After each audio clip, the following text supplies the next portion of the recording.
Hi అండి. ఏంటక్కో బావగారికి భారీగా పని పెట్టినట్టున్నావే అనుకుంటున్నారు కదా.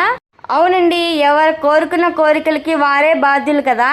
అందుకని నేను చేసే పనిలో సగం పని ఆయనకు కూడా అప్పచెప్పేశాను. కజ్జికాయలు చేయడం చాలా పెద్ద ప్రాసెస్ కాబట్టి మీ బావగారు కూడా ఓకే అన్నారు.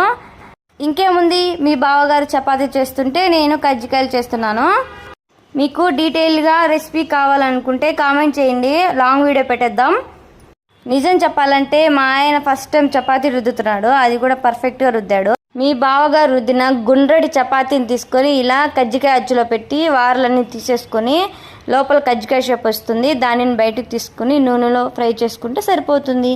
ఇది కజ్జికాయల్ని లో ఫ్లేమ్లోనే ఫ్రై చేసుకోవాలి, అప్పుడే మనకి టేస్ట్ అనేది సూపర్గా ఉంటుంది. నేను కజ్జికాయలు చేయడం చూసి మీ బావగారు కూడా నేను కూడా ఒకసారి ట్రై చేస్తానన్నాడు. ఇది మీ బావగారు చేసిన కజ్జికాయ. ఇది కజ్జికాయ లాగా ఉందా మీరు కామెంట్ చేయండి.